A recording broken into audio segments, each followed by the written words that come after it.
Au nom de Jésus, nous avons prié. Amen, amen, amen. Gloire à Dieu, nous sommes en train de poursuivre un enseignement riche. L'alliance de chercher Dieu. Amen. Nous avons déjà vu des séances par rapport à cet enseignement, l'alliance de chercher Dieu. Nous avons vu premièrement que lorsque nous cherchons Dieu, cela garantit notre repos de tous côtés. Ça permet à ce que nous ayons la paix totale, la recherche de Dieu. Et nous avons vu le dimanche passé qu'en cherchant Dieu, nous sommes délivrés de la peur et nous rayonnons de joie. La recherche de Dieu nous délivre de la peur et ça nous rayonne de quoi? De la joie. Lorsque vous découvrez que chercher Dieu, c'est la solution, c'est le remède contre la peur, alors votre vie a trouvé déjà l'espace de la joie. Amen. Parce que le plus grand problème de l'homme, c'est la peur. Amen. Le plus grand ennemi de l'homme, c'est la peur. Lorsque vous gagnez la peur, alors votre vie va aller plus loin. Et le diable utilise la peur pour lier des destinées. Le diable n'a pas besoin de liens comme ça pour lier. Le lien, soit les cordes que le diable cherche pour maintenir des destinées dans l'esclavagisme, c'est la peur. Je crois un jour, je reviendrai pour parler sur la peur. Mais j'aimerais que vous sachiez que la peur, c'est votre ennemi. Amen.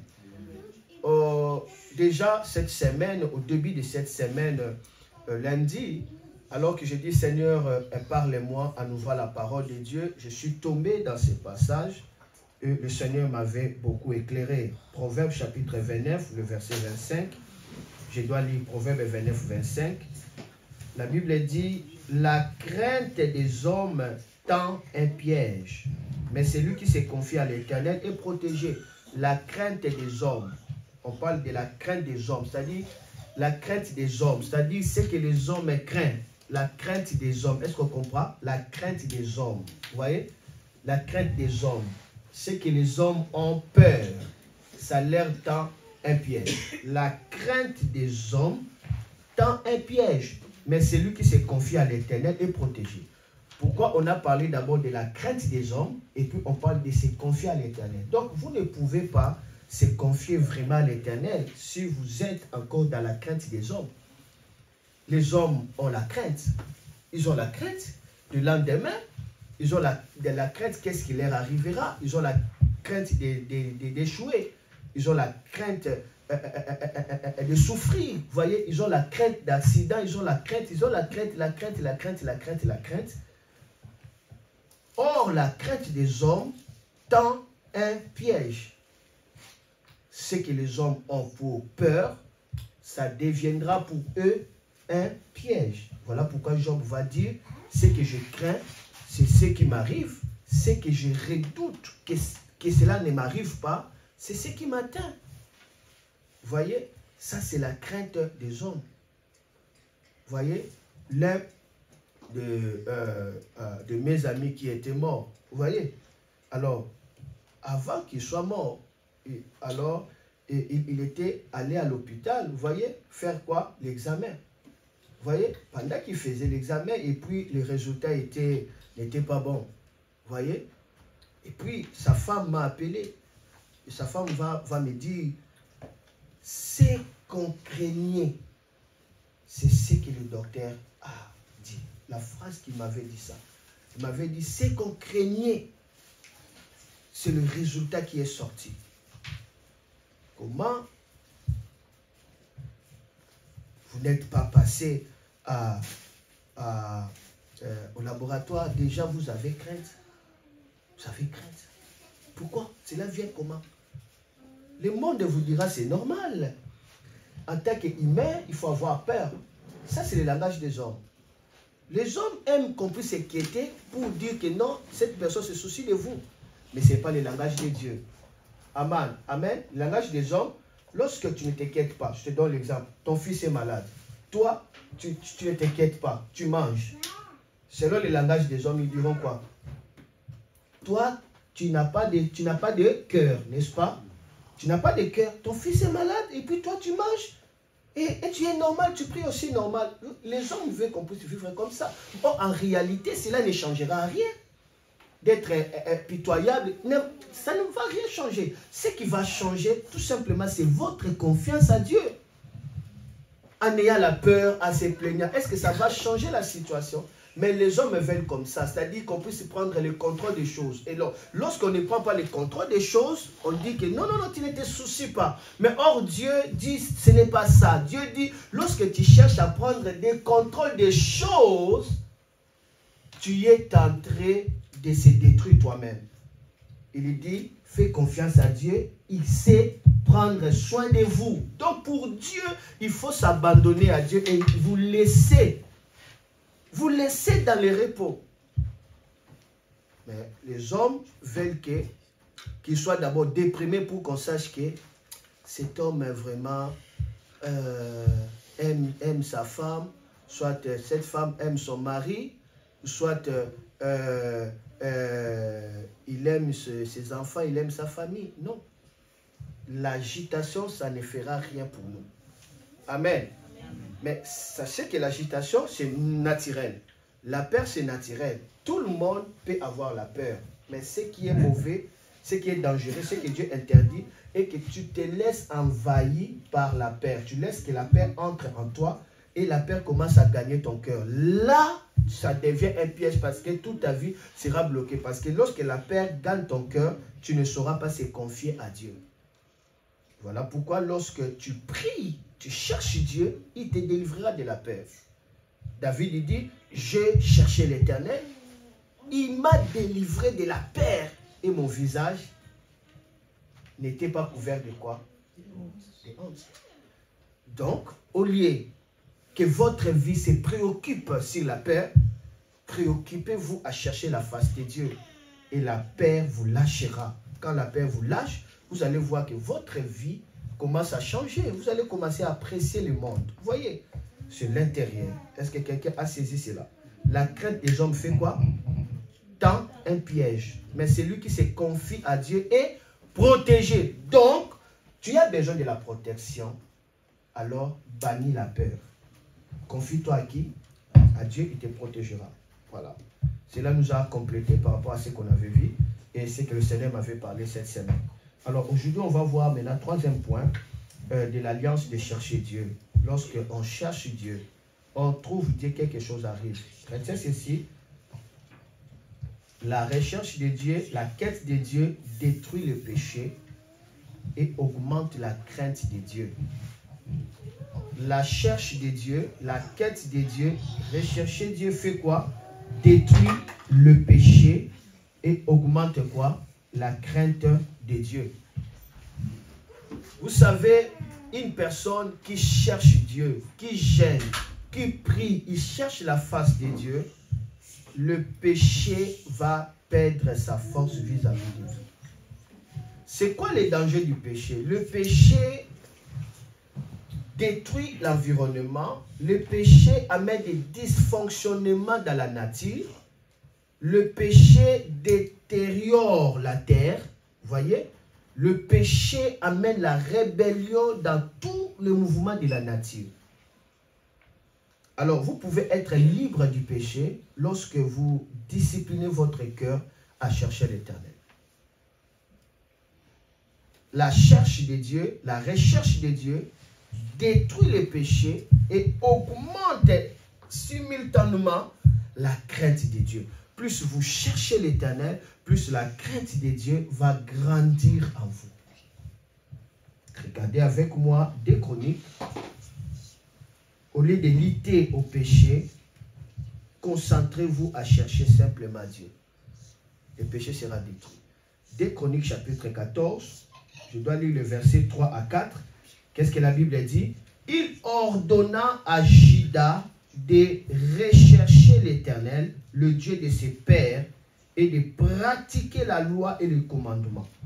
Il fit disparaître de toutes les villes de Juda les hauts lieux et les statues consacrés au soleil, et le royaume fut en repos devant lui. Ça, on parle de ce roi ici, Asa. Il a reçu la révélation de Dieu. Le roi a ordonné à son royaume de chercher Dieu. Il dit, cherchons le Dieu de nos pères. Alors qu'il cherchait Dieu, directement, il commence à pratiquer la loi. Qu'est-ce qui arrive?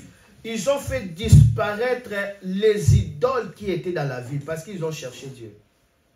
Et quand les idoles ont été détruites, qu'est-ce qui leur est arrivé? La Bible dit, les royaumes fit en repos devant lui, devant cet homme. Le royaume était en repos parce qu'ils ont cherché l'Éternel. Cela a détruit le péché, a augmenté la crainte de Dieu et le repos était là. Donc, on va voir que le péché empêche le repos. Lorsque je parle du péché, comprends cela comme le mal. Le péché, c'est le mal. Le péché, c'est tout le mal du monde ici, c'est le péché. Amen. Il y a le péché que vous commettez, il y a le péché que vous n'avez pas commis, mais c'est votre péché. Pourquoi? Parce que vos pères ont commis cela. Il y a un pouvoir dans le péché.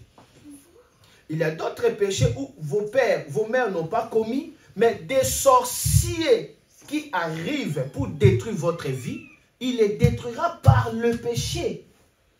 Il faut comprendre le péché clairement. Lorsque je parle du pouvoir du péché détruit, comprends cela. Parce que au moment de la grande tribulation, la Bible dit l'homme du péché apparaîtra. On l'appelle l'homme du péché, soit antichrist, l'homme du péché. On l'appelle l'homme du péché. Le péché, c'est le pouvoir de la destruction. Ça peut venir par vous-même, ça peut venir par l'héritage qui est dans votre sang, ça peut venir par le sorcier, par des circonstances. Partout où il y a le péché, il y a la destruction. Alors, lorsque vous cherchez Dieu, vous êtes à l'abri du péché. La recherche de Dieu brise le péché. Ça détruit le péché, ça augmente la crainte de Dieu et ça vous garantit le repos.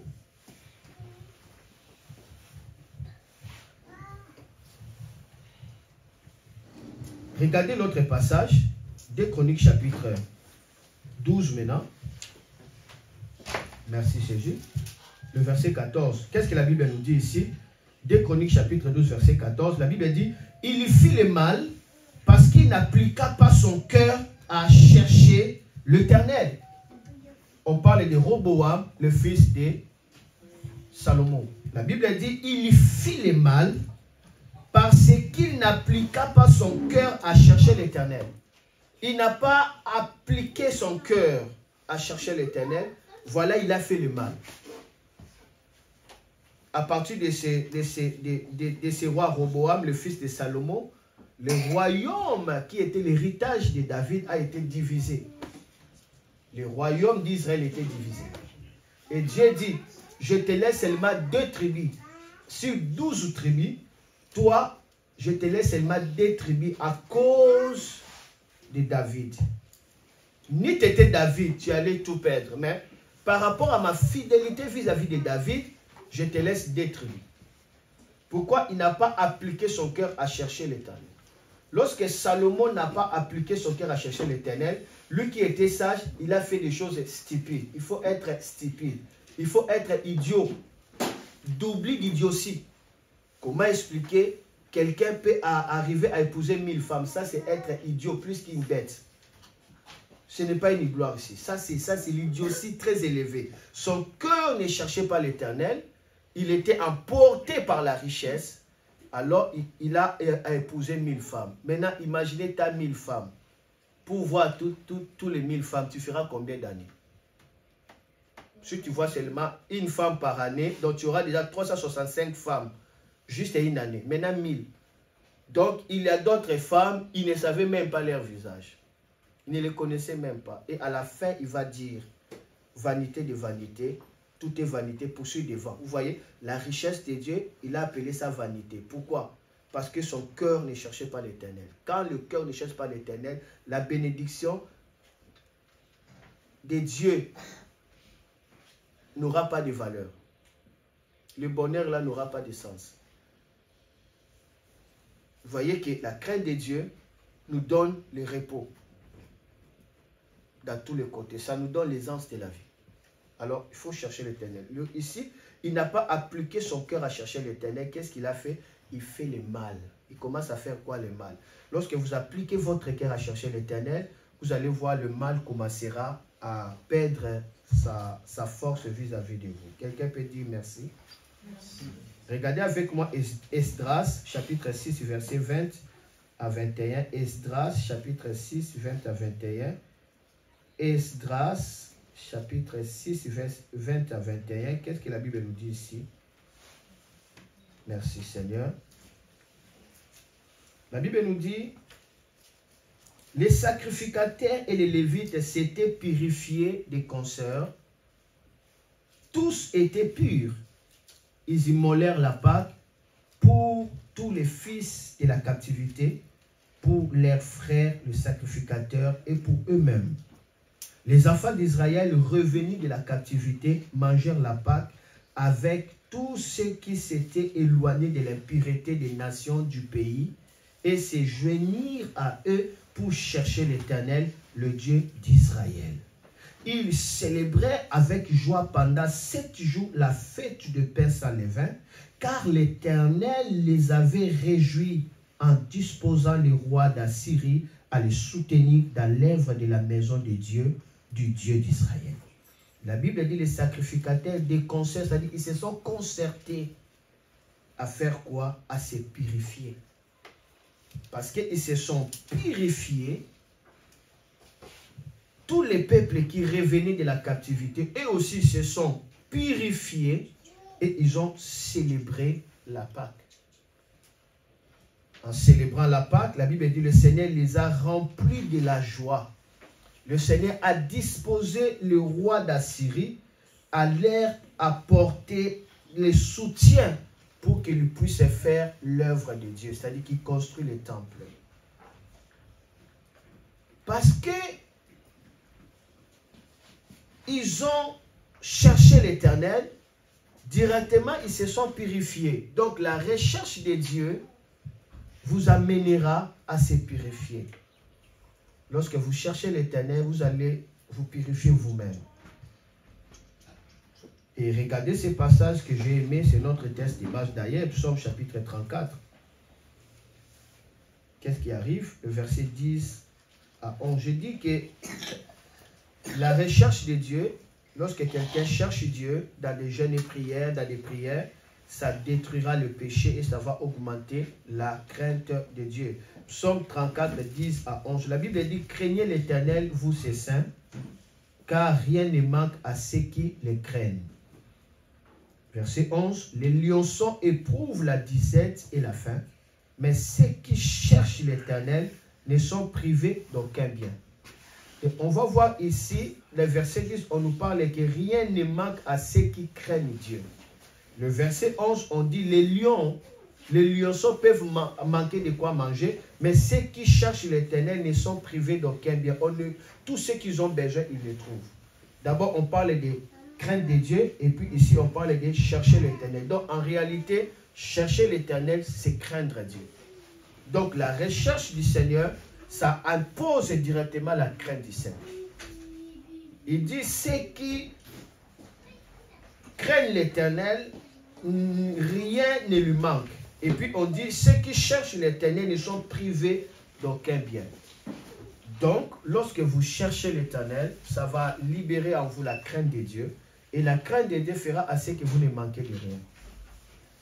Plus vous cherchez Dieu, plus le péché perd son pouvoir sur vous et plus vous serez couverts par la sainteté de Dieu. En cherchant l'Éternel. On va voir que la plupart des églises aujourd'hui et des églises des années 80, 90, c'est différent. Pourquoi? Parce que dans ces années-là, les gens cherchaient l'Éternel.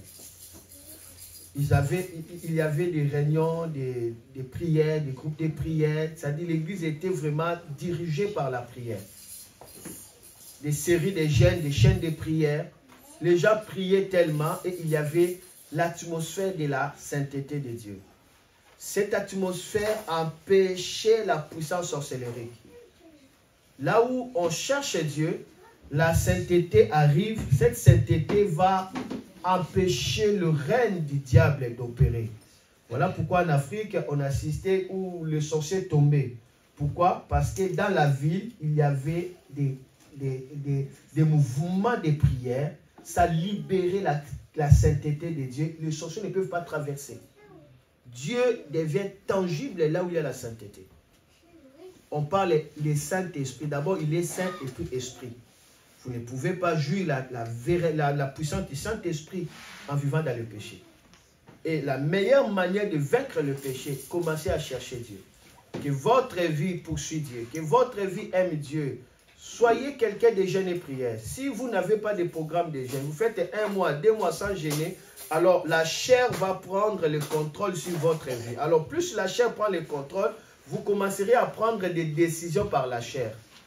Or, la Bible dit c'est par la chair qu'il y a toutes les mauvaises choses. La sorcellerie, la magie, les querelles, les disputes, les gloutonneries. Toutes les mauvaises choses-là, ça vient par la chair. Les diables règnent dans la chair. Mais pour que vous soyez conduits par l'esprit, vous produisez le fruit de l'esprit. Alors commencez à être conduits par l'esprit. Les jeûnes et prières vous permettra que vous écoutez bien le Saint-Esprit. Plus vous jeûnez, votre capacité d'écoute va être augmentée. Je vous dis la vérité. Celui qui ne jeûne pas, sa capacité d'écoute ne sera pas développée. Dieu continue à parler, mais tu n'entendras pas sa voix. Tu n'entendras pas sa voix. La Bible dit, Jésus dit, mes brebis connaissent ma voix. Mais tu dois être brebis, non? C'est lui qui est conduit. Mais comment tu seras brebis si toi, tu ne poursuis pas sa présence? Si tu cherches le maître, tu connaîtras sa voix.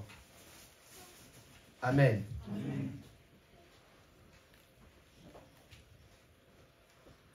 Chercher Dieu vous permettra de s'aligner à la pensée de Dieu et de parler convenablement tel que Dieu veut que vous puissiez parler.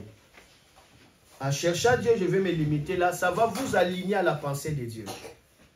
Souvent, nous ne captons pas la bonne fréquence de Dieu parce que nos cœurs n'est pas disposés à chercher l'Éternel. Nos esprits deviennent faibles. Maintenant, nos corps deviennent plus forts. Alors là, on n'arrive pas à capter la présence de Dieu, à capter la fréquence correcte. Quand on ne jeûne pas, on serait dans la confusion. Ceux qui disent que non, je ne comprends pas, est-ce que c'est Dieu ou ce n'est pas Dieu? La réponse, il ne gêne pas. Si vous gênez, vous cherchez la face de Dieu, vous n'allez pas être dans la confusion. Fais, ne fais pas, va, ne va pas, debout, assis. C'est-à-dire, vous êtes agité. Parce que la chair prend l'allure. C'est lui qui connaît la présence de Dieu. C'est lui qui connaît la voix de Dieu. Il sait que commencer la journée sans prier, c'est pitoyable. Il sait ça.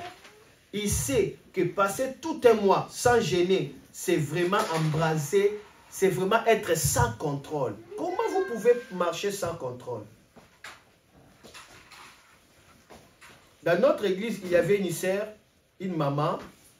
Son mari était de la famille des chefs coutumiers. On a voulu le faire chef coutumier. Son mari a refusé. Parce qu'il était l'aîné. Maintenant, son petit frère, on lui a donné ces pouvoirs-là, les chefs coutumiers.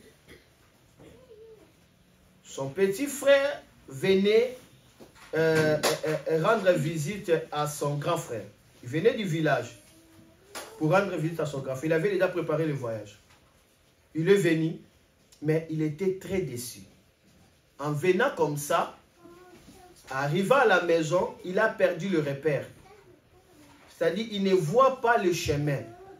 Il ne voit pas le chemin. C'est-à-dire, il est devenu normal, naturel, jusqu'à ce qu'il a parlé. Il a dit, mais vraiment, vous m'avez fait du mal. J'ai des difficultés à voyager. Je vais voyager comment? Parce que je ne vois pas le chemin. Il parle à son grand frère.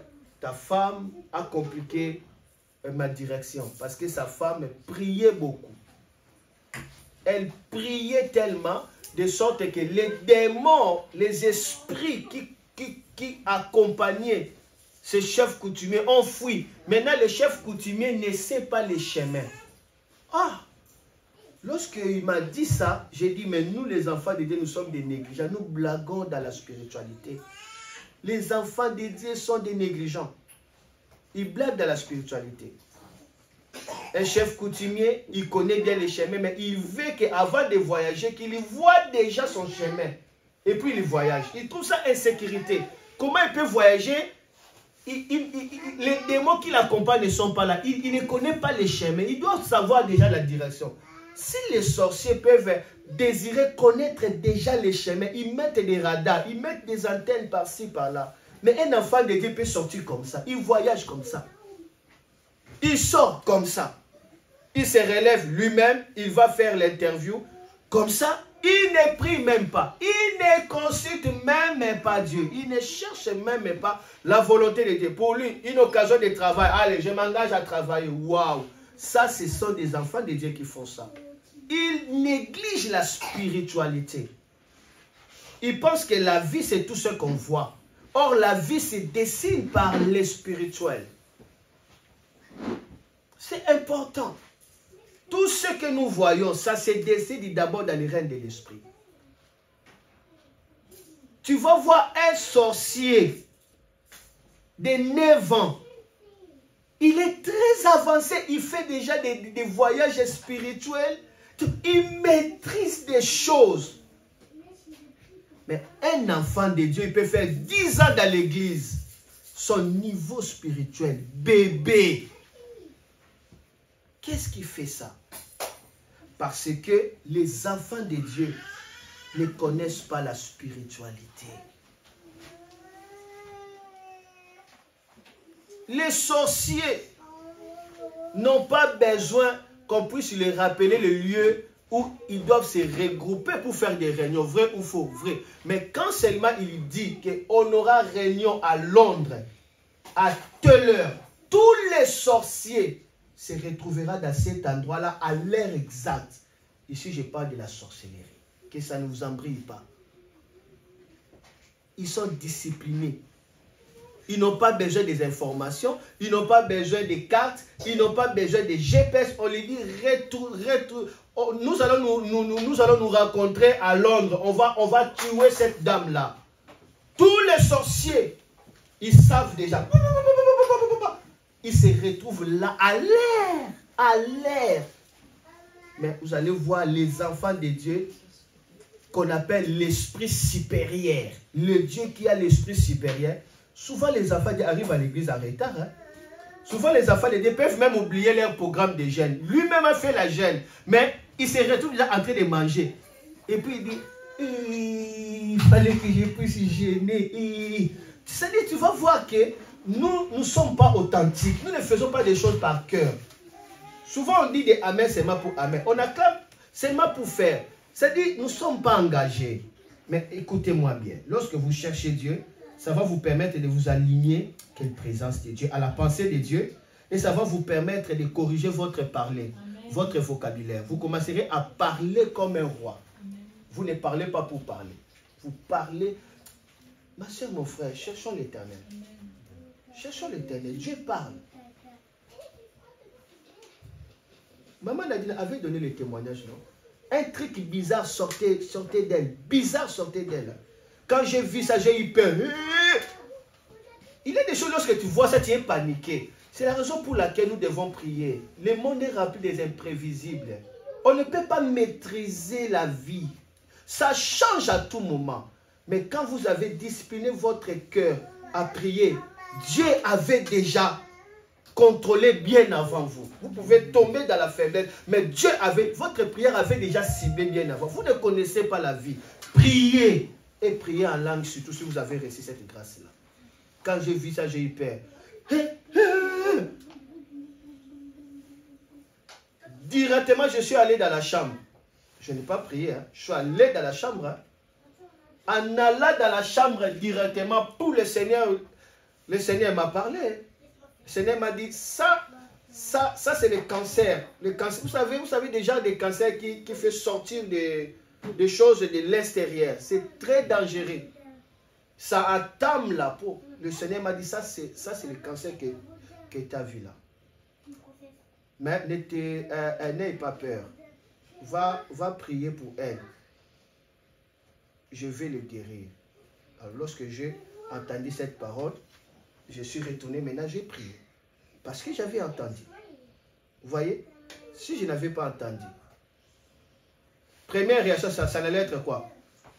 Parce qu'elle-même déjà dit que non, elle avait des difficultés. Elle sentait déjà des douleurs. Elle ne m'avait pas dit ça. Mais après avoir elle-même voit ça dans le miroir par hasard, elle-même était étonnée. C'était ça. La vie a des épreuves. Il y a des choses où irais-je loin de la face de Dieu. Souvent, nous attendons les problèmes pour qu'on puisse prier. Commencez à prier bien avant que les problèmes arrivent. Quand les problèmes arrivent, ça maîtrise la situation. Quand vous êtes quelqu'un qui prie, vous allez aligner votre pensée dans la pensée de Dieu. Vous avez la frère, Dieu vous parle correctement. Vous écoutez au temps réel. Parce que Dieu m'avait dit, j'ai prié.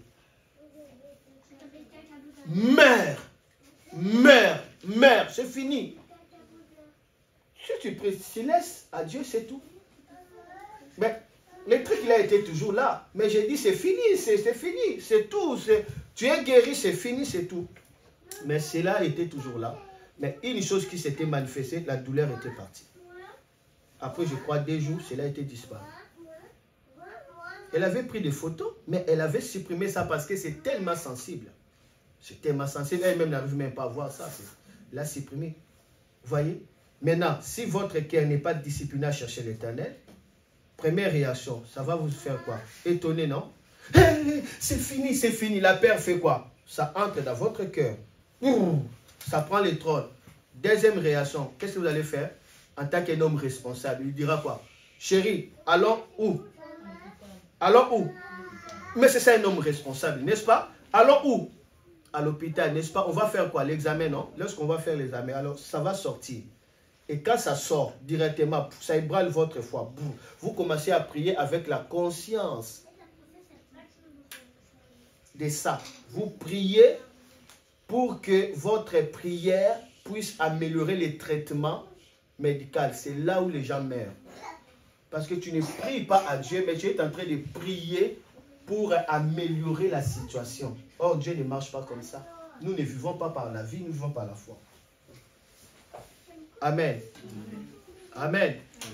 La vie est quoi? Dis la vie est spirituelle. Regardez ces passages que je vais vous donner et ça va nous faire du bien. Toujours psaume 34. J'ai dit que chercher Dieu permet à ce que vous aligniez à la pensée de Dieu et avoir la parole comment? Correcte. Amen. C'est-à-dire ce que vous dites, c'est ce que réellement vous devez dire. Amen. Et ça change de situation. Amen. Amen. Ça change de situation.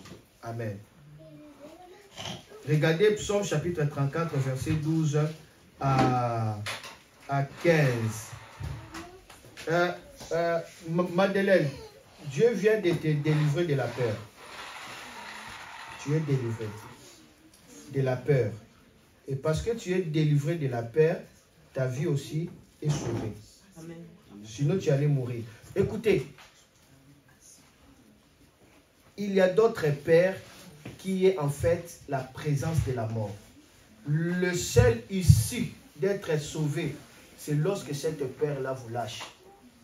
Voilà pourquoi la Bible dit, délivre-moi de mes ennemis que je crains.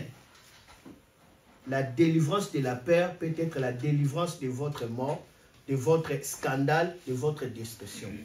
Quand Dieu vous délivre de la peur, vous sortez directement. Il y a des peurs qui sont des esprits.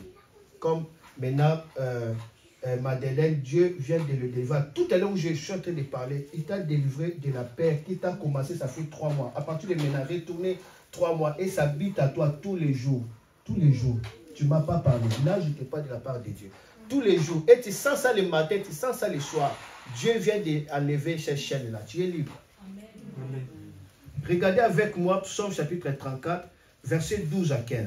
Regardez. La Bible dit, Écoutez, Psaume 34, 12 à 15. La Bible dit, venez mes fils, écoutez-moi. Je vous enseignerai la crainte de l'Éternel. Dis la crainte de l'Éternel. La crainte de l'Éternel. Hey, la Bible dit, je vais vous enseigner c'est quoi la crainte de l'Éternel. Et la Bible commence à nous donner c'est quoi la crainte de l'Éternel. Verset 13. Quel est l'homme qui aime la vie, qui désire la prolonger pour jouir du bonheur? Préserve ta langue du mal et tes lèvres des paroles trompées. Waouh! La crainte de l'Éternel. Contrôle ta bouche. As-tu déjà remarqué ça?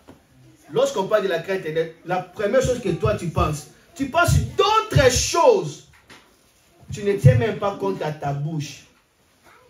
Mais ici, on veut nous enseigner la crainte de l'Éternel. On dit, premièrement, si tu veux jouir de la vie, avoir une vie heureuse, prospère, la crainte de l'Éternel commence là. La crainte de l'Éternel tient compte aussi de votre état, de votre bonheur. Ça, c'est la crainte de l'Éternel. Et on commence à dire, voici la crainte de l'Éternel. Préserve ta langue du mal et tes lèvres des paroles trompeuses. Kalamaya. Parole trompeuse. Dis parole trompeuse. Il y en a deux. Premièrement, tu dis des choses fausses. Parole trompeuse. Deuxièmement, tu dis des choses par l'inspiration diabolique. C'est une parole comment? Parce que le diable, c'est le père du mensonge. Quand vous parlez des choses par l'inspiration du diable, vous avez la parole comment? Trompeuse. Et ça fait quoi? Ça vous suit. Vous n'êtes pas dans la crainte de Dieu. Beaucoup de gens reçoivent la parole trompeuse. C'est-à-dire les paroles remplies de la négativité. Ce n'est pas la parole de Dieu en fait. C'est-à-dire vous ne marchez pas dans la crainte de Dieu. La crainte de Dieu tiendra compte de votre langue. La langue. Ne blague pas avec la bouche. L'homme avait péché par quoi? La langue, n'est-ce pas? Il avait mangé les fruits, vrai ou faux? C'est quoi? Mais la bouche. Amen. Amen. La crainte de la vie dit, qui veut jouir de la vie? Qui veut que sa vie soit pleine de bonheur? Ah, quelle question! Qui préserve sa langue. J'aimerais qu'on puisse lire ça dans d'autres versions, hein, parce que c'est le dernier verset pour nous terminons. Regardez, ça m'a fait du bien. C'est quel verset que je viens de dire là? Psaume chapitre 1. Ouais, je savais, mais je voulais savoir si vraiment vous êtes avec moi. Psaume 34, 12 à 15. Regardez ça dans d'autres versions. Ça me fera du bien. On doit toucher ça dans d'autres versions.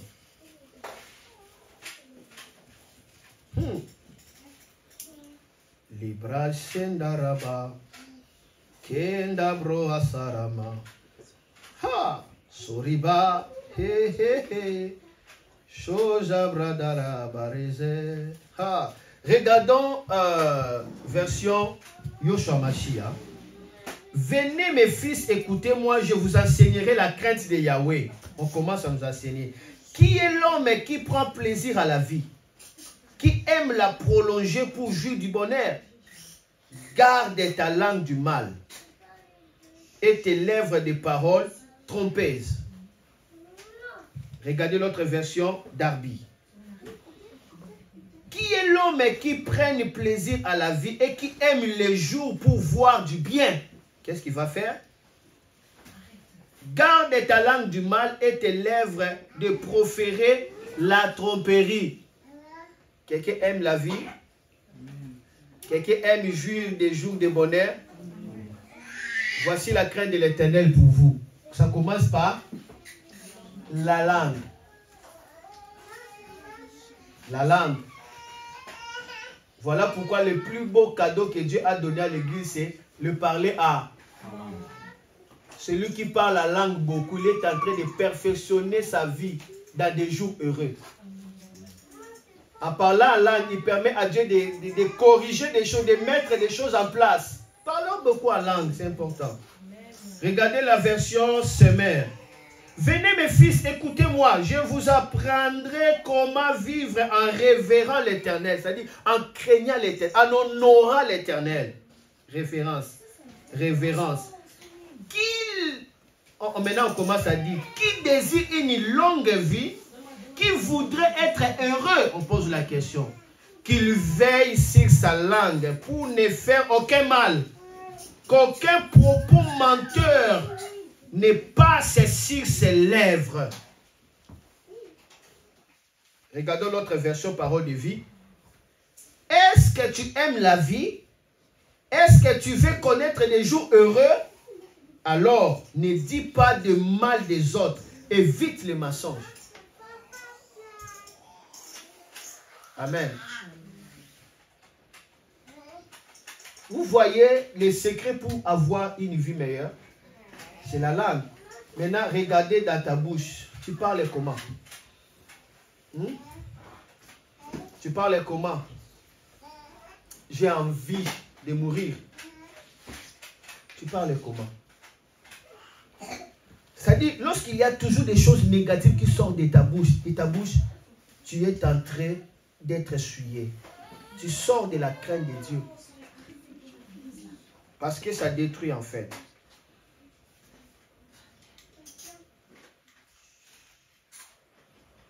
Et la parole de Dieu nous a donné encore un autre verset pour que nous puissions compléter cela. Tellement c'est important de contrôler la langue. 1 Pierre, on parle. Et c'est là le dernier verset pour moi, je limite. 1 Pierre chapitre 3, les versets 10 à 12, on nous dit encore cette même chose. Il dit, si quelqu'un en effet veut aimer la vie et voir des jours heureux, qui préserve sa langue du mal et ses lèvres des paroles trompeuses.